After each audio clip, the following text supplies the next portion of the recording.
Welcome back dear students. तो हम लोग इंजीनियरिंग मैथमेटिक्स 1 पढ़ रहे थे, जो कि फर्स्ट ईयर में सभी ब्रांचेस के स्टूडेंट्स के लिए कॉमन सब्जेक्ट है। ठीक है, तो उसमें हम लोग 5th यूनिट पढ़ रहे थे, दैट इज़ द मैट्रिसेस। तो लास्ट क्लासेस में हम लोगों ने मैट्रिसेस से संबंधित जो भी थ्योरेटिकल पार्ट था या जो भी हमारी थ्योरम्स थी वो हमने सारी चीज़ें डिस्कस कर ली थी। तो अब हम न्यूमेरिकल्स स्टार्ट करते हैं। तो फर्स्ट क्वेश्चन देखते हैं क्या बोल रहा है। तो फर्स्ट क्वेश्चन बोल रहा है find the rank of the matrix, है ना। एक उसने हमें मैट्रिक्स दे दिया और बोल रहा है कि उसकी हमें रैंक निकाल के बताइए। 1 1 2 2 4 6 एंड 3 2 5। ठीक है, एक ये मैट्रिक्स दे दिया, उसने हमें बोल दिया कि इसकी हमें रैंक निकाल के बताइए। चलिए, तो रैंक क्या होता है? रैंक होता है कि एक ऐसा माइनर होना चाहिए, कोई सी भी मैट्रिक्स की रैंक होती है कि बड़े से बड़ा ऐसा माइनर होना चाहिए कि जो कि नॉन ज़ीरो हो। ठीक है, तो जो भी वो बड़े से बड़ा ऐसा माइनर जो भी रहेगा वो क्या हो जाएगा, वही उसकी रैंक हो जाएगी। ठीक है, तो रैंक निकालने के लिए हमारे पास में ये क्या है, 3/3 का एक मैट्रिक्स है। तो इसका सबसे बड़ा माइनर कौन सा हो सकता है? 3/3 का ही माइनर हो सकता है। यानी कि ये जो हमारे पास में जो भी एलिमेंट्स हैं, जो सारे टर्म्स हैं, ये सारे अगर आ जाएंगे तो 3/3 का ये हमारे पास में माइनर हो जाएगा। तो माइनर क्या हो जाएगा हमारे पास में? 1 2 3 1 4 2 एंड 2 6 5। ठीक है, मैक्सिमम ये माइनर सबसे बड़ा इसका कौन सा हो सकता है? ये हो सकता है। अगर मैं इस माइनर को मैं सॉल्व करूं और अगर ये मेरे पास में नॉन जीरो आ गया तो मैं क्या बोल दूंगा कि इसकी रैंक क्या है? 3 है। तो चलिए इसको हम सॉल्व कर लेते हैं। तो इसको सॉल्व करने पे कितना आएगा? इज इक्वल टू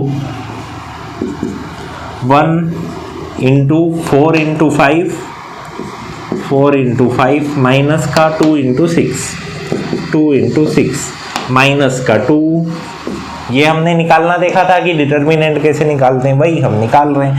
माइनस का 2 इंटू ये हाइट हो जाएगी, ये हाइट हो जाएगी 1 इंटू 5 माइनस का 2 इंटू 2। ठीक है, प्लस का 3 इंटू ये हाइट हो जाएगी, ये हाइट हो जाएगी 1 इंटू 6 माइनस का 4 इंटू 2। बस इसको हम सॉल्व कर लेते हैं। तो इसको सॉल्व करके हम देखते हैं। तो 1 into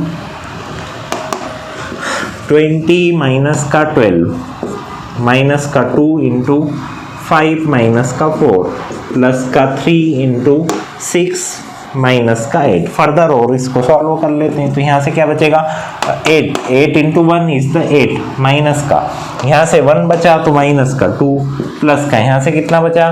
6 minus 8 is the minus का 2 minus 2 into 3 is the minus का 6 माइनस का 6। तो ये क्या हो गया? ये तो सब कैंसिल आउट हो गया।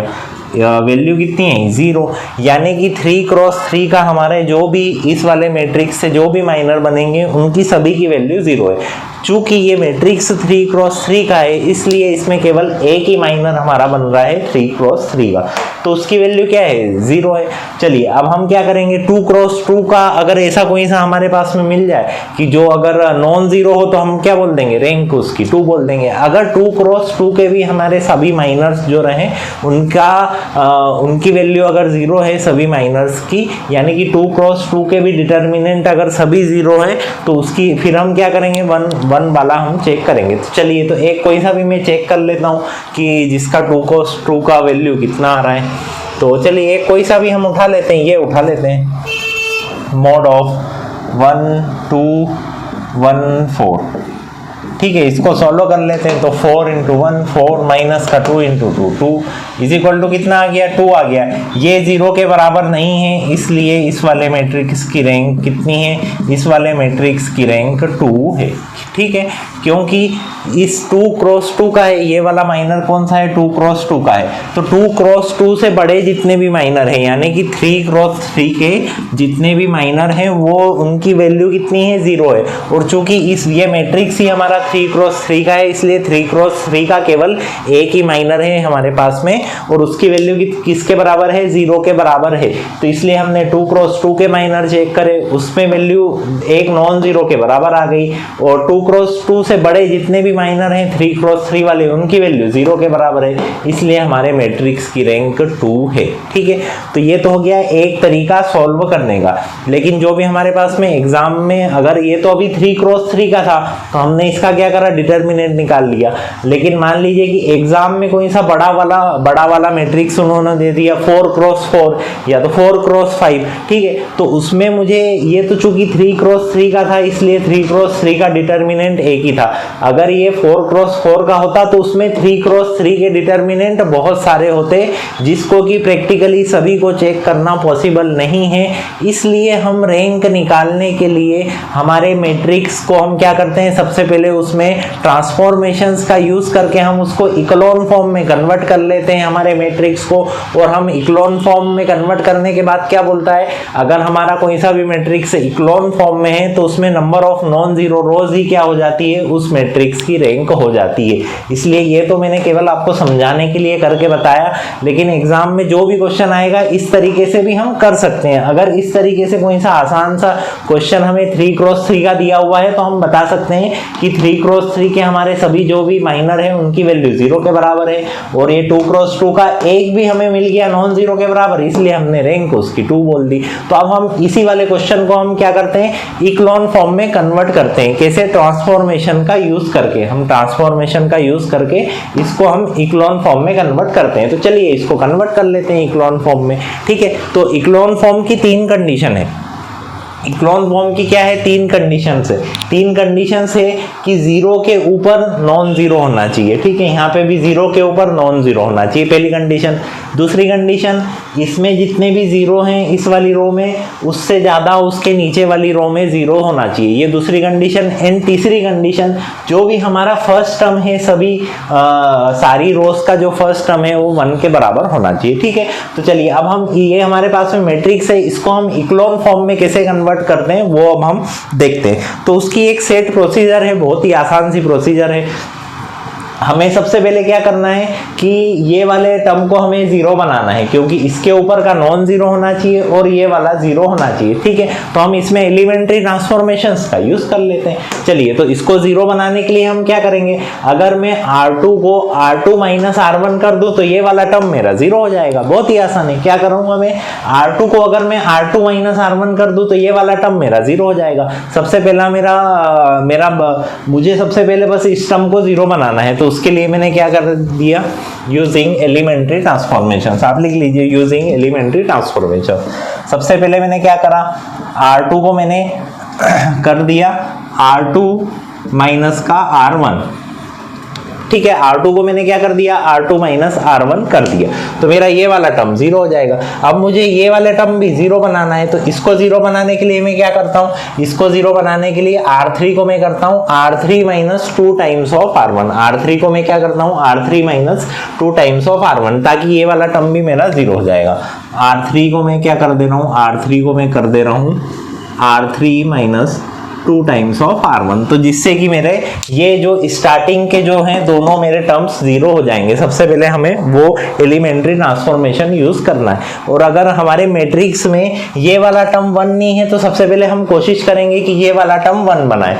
मान लीजिए यहाँ पे 1 ना हो के कुछ और है, तो उसको हम 2 तरीके से 1 बना सकते हैं। या तो इस वाली पूरी रो को हम किसी फैक्टर से डिवाइड कर दें ताकि ये 1 आ जाए, या तो हम क्या कर लेंगे, इंटरचेंज कर लेंगे। जहाँ पे अगर 1 वाला फर्स्ट टर्म 1 है तो उसको हम क्या करेंगे, इंटरचेंज कर देंगे, उस वाली रो को प्रीवियस वाली रो से इंटरचेंज कर देंगे ताकि यहाँ पे 1 आ जाए। यहाँ पे 1 क्यों चाहिए, अगर यहाँ पे 1 रहेगा तो इन दोनों टर्म्स को 0 बनाना आसान है। क्योंकि इस वाले क्वेश्चन में यहाँ पे ऑलरेडी 1 है, इसलिए हमें वो रोज को इंटरचेंज करने की जरूरत नहीं पड़ी। चलिए, तो ये दोनों एलिमेंट्री ट्रांसफॉर्मेशन हम यूज कर लेते हैं। तो जो फर्स्ट रो है वो तो एज इट इज रहेगी, तो फर्स्ट रो को तो हम एज इट इज लिख देते हैं 1 2 3।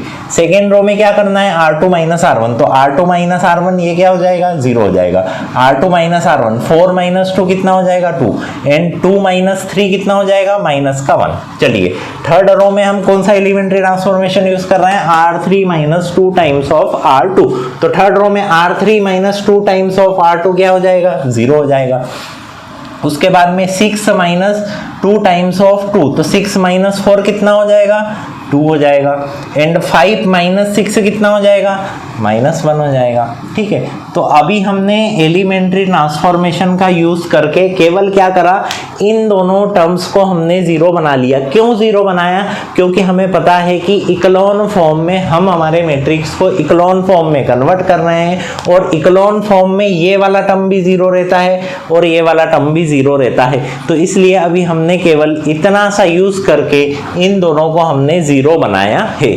चलिए, अब हमारी इक्लोन फॉर्म की सेकेंड कंडीशन क्या है कि इसमें एक जीरो होना चाहिए सेकेंड वाली रो में, और इसमें 2 जीरो होना चाहिए। यानी कि ये तो ऑलरेडी जीरो है, अब मुझे इसको और जीरो बनाना है, इस वाले टर्म को और जीरो बनाना है। तो इस वाले टर्म को मैं कैसे जीरो बना सकता हूँ, बहुत ही आसानी से जीरो बना सकता हूँ। ये अगर मैं R3 को अगर R2 से माइनस कर दूँ, R3 माइनस R2 कर दूँ, तो ये वाला टर्म मेरा क्या हो जाएगा, जीरो हो जाएगा। और ये ऑलरेडी जीरो रहेगा, क्यों, क्योंकि ये जीरो में से जीरो माइनस होगा तो जीरो होगा। अगर मैं R3 माइनस R1 करता हूं तो मेरा ये वाला टर्म तो जीरो हो जाएगा, 2 माइनस 2, लेकिन ये 0 माइनस 1 में ये वाला मेरा जीरो चले जाएगा। इसलिए मैं R3 को क्या करता हूं, R3 में मैं कौन सा एलिमेंट्री ट्रांसफॉर्मेशन यूज कर ले रहा हूं, R3 में मैं यूज कर ले रहा हूं R3 माइनस का R2। R3 में मैं कौन सा एलिमेंट्री ट्रांसफॉर्मेशन यूज कर ले रहा हूं, R3 माइनस का R2। ठीक है, तो बस चलिए हम कर लेते हैं ये वाला एलिमेंट्री ट्रांसफॉर्मेशन यूज। तो ये क्या हो जाएगा, 1 2 3, R2 भी एज इट इज आ जाएगा, 0 2 -1 एंड R3 माइनस R2 कर दीजिए, तो 0 minus 0 is 0, 2 minus 2 is 0 and -1 minus का -1 इज ऑल्सो 0। ठीक है, तो मुझे क्या चाहिए था, ये वाले दोनों जीरो चाहिए थे, तो वो मिल गए मुझे। ये वाले दोनों जीरो मुझे कैसे मिल गए थे, मैंने फर्स्ट जो एलिमेंट्री ट्रांसफॉर्मेशन यूज किया था, फिर मुझे ये वाला टर्म भी जीरो चाहिए था, तो मैंने और एलिमेंट्री ट्रांसफॉर्मेशन का यूज करके ये वाला टर्म भी जीरो कर लिया। ठीक है, तो हमारी दो कंडीशंस तो सेटिस्फाई हो गई। पहली कंडीशन क्या थी कि दूसरी रो में एक जीरो होना चाहिए और तीसरी रो में क्या होना चाहिए, 2 जीरो होना चाहिए। तो ये दो कंडीशंस तो हमारी सेटिस्फाई हो गई। थर्ड कंडीशन क्या है, सारी रो का पहला जो भी नॉन जीरो नंबर है वो 1 होना चाहिए। तो ये तो 1 है ऑलरेडी, ये वाला 1 नहीं है, तो इसको हम कन्वर्ट कर लेते हैं, और इसमें नॉन जीरो है ही नहीं, तो इस 2 को हम 1 में कन्वर्ट करने के लिए कौन सा एलिमेंट्री ट्रांसफॉर्मेशन यूज कर लेंगे, हम यूज कर लेंगे next elementary transformation, that is the R2 को हम क्या कर ले रहे हैं, हाफ टाइम्स ऑफ R2 कर ले रहे हैं। हम R2 को क्या कर रहे हैं, 1/2 से डिवाइड कर ले रहे हैं। तो चलिए कर लेते हैं डिवाइड। तो क्या बचेगा हमारे पास में, 1 2 3। फर्स्ट रो तो एज इट इज आ जाएगी, सेकेंड रो को हमने 1/2 से 2 से डिवाइड कर दिया या 1/2 से मल्टीप्लाई कर दिया। तो 2 को 1/2 से मल्टीप्लाई करेंगे तो क्या आ जाएगा, 1 आ जाएगा। -1 को 1/2 से क्या आ जाएगा, -1/2 आ जाएगा। एंड R3 को एज इट इज, क्योंकि इसमें नॉन जीरो टर्म है ही नहीं। तो अब अगर हम इस वाले मैट्रिक्स को देखें, तो ये इक्लोन फॉर्म में कन्वर्ट हो गया है। कैसे कन्वर्ट हो गया है, 3 कंडीशंस है इक्लोन फॉर्म की। पहली कंडीशंस क्या है, 0 के ऊपर नॉन जीरो नंबर होना चाहिए, तो ये 0 के ऊपर नॉन जीरो नंबर है, ये भी 0 के ऊपर नॉन जीरो नंबर है। दूसरी कंडीशन क्या है कि इसमें जितने जीरो हैं उससे नीचे वाली रो में उससे ज्यादा जीरो होना चाहिए, तो इसमें एक भी जीरो नहीं है तो इसमें एक जीरो है, इसमें एक जीरो है तो इसमें मिनिमम 2 जीरो होना चाहिए, तो जो मिनिमम है 2 जीरो है। एंड तीसरी कंडीशन क्या है, पहला जो नॉन जीरो नंबर है वो 1 के बराबर होना चाहिए, तो ये भी 1 के बराबर है, ये भी 1 के बराबर है, और इसमें नॉन जीरो नंबर है ही नहीं। ठीक है, तो ये हमारा मैट्रिक्स इक्लोन फॉर्म में कन्वर्ट हो गया है। और इक्लोन फॉर्म के रूल के अकॉर्डिंग यदि कोई मैट्रिक्स इक्लोन फॉर्म में है तो उसकी रैंक होती है नंबर ऑफ नॉन जीरो रोज, है ना। तो ये वाला मैट्रिक्स हमारा इक्लोन फॉर्म में है, तो इसमें लिख देंगे कि this matrix is in echelon form. इसके बाद में हम लिख देंगे कि this matrix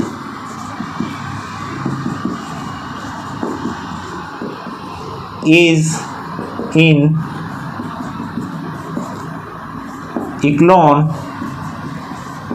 form, hence rank of the matrix is equal to number of non zero rows, number of non zero rose.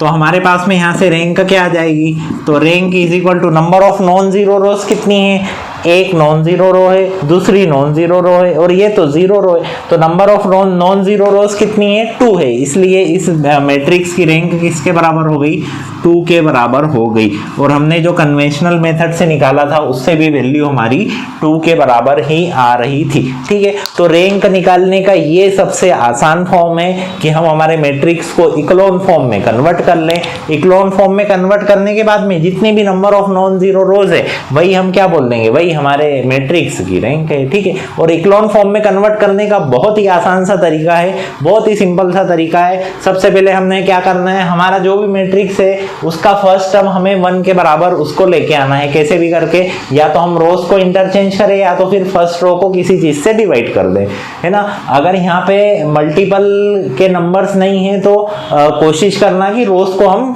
Interchange कर ले। अभी नेक्स्ट क्वेश्चन आएंगे तो उसमें हम लोग देखेंगे। चूंकि इस वाले इसमें 1 ही था इसलिए हमें यहाँ पे रोज को इंटरचेंज करने की जरूरत नहीं पड़ी।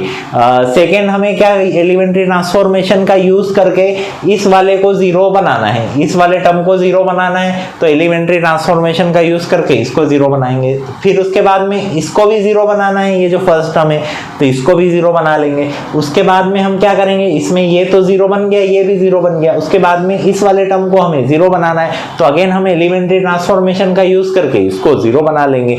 और उसके बाद में हमारा जो फर्स्ट जो भी डिजिट रहेगा, फर्स्ट जो भी नंबर रहेगा रो में, उसको 1 के बराबर बनाना है तो उसको 1 के बराबर बना लेंगे, अगेन एलिमेंट्री ट्रांसफॉर्मेशन का यूज करके।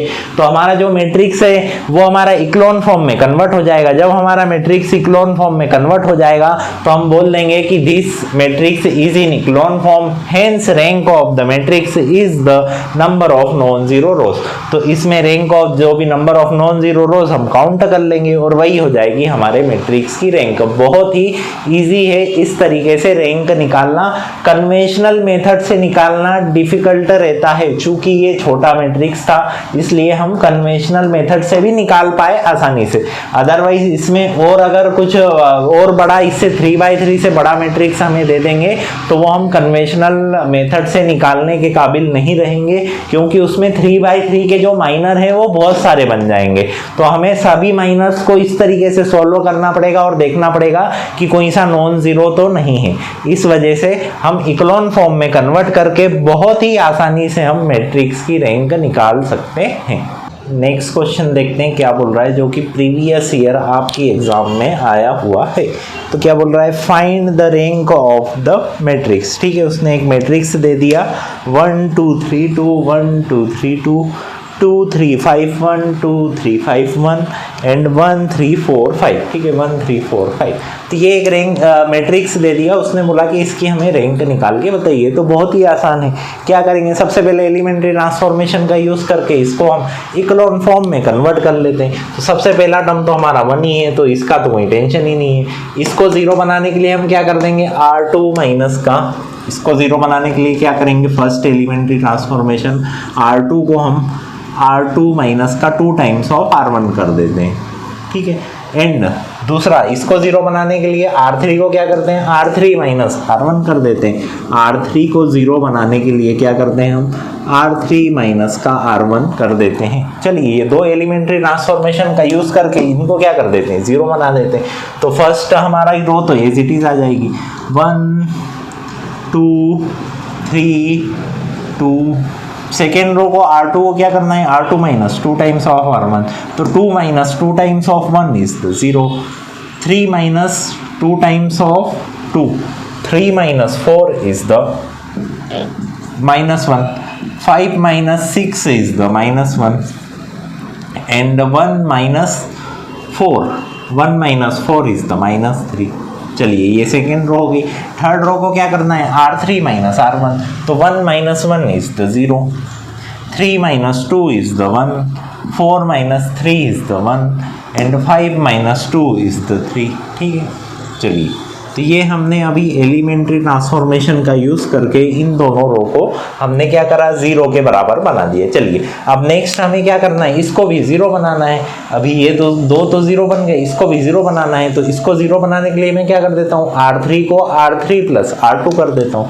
नेक्स्ट एलिमेंट्री ट्रांसफॉर्मेशन में कौन सा यूज़ कर ले रहा हूँ, R3 को मैं कन्वर्ट कर ले रहा हूँ R3 प्लस का R2, ताकि ये वाला मेरा 0 बन जाए।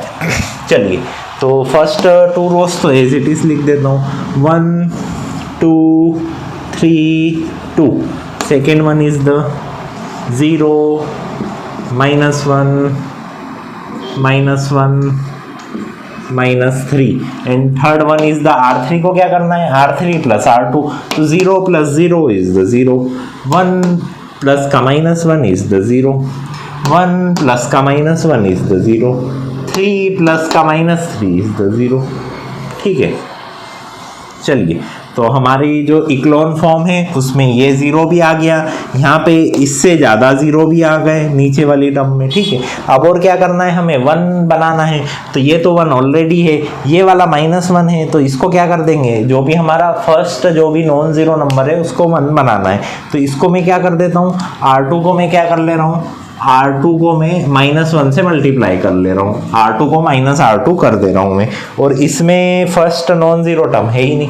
ठीक है, तो ये और मैं एक एलिमेंट्री ट्रांसफॉर्मेशन यूज़ कर ले रहा हूँ। तो फर्स्ट तो एज इट इज़ आएगा 1 2 3 2।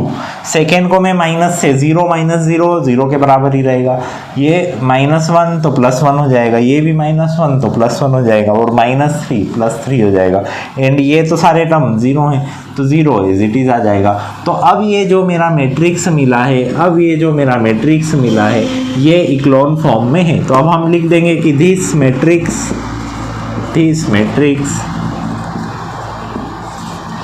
Is in echelon form. कौन से फॉर्म में है, ये हमारा मैट्रिक्स इक्लोन फॉर्म में है, इसलिए इसकी रैंक किसके बराबर हो जाएगी, रैंक हो जाएगी number of non zero rose.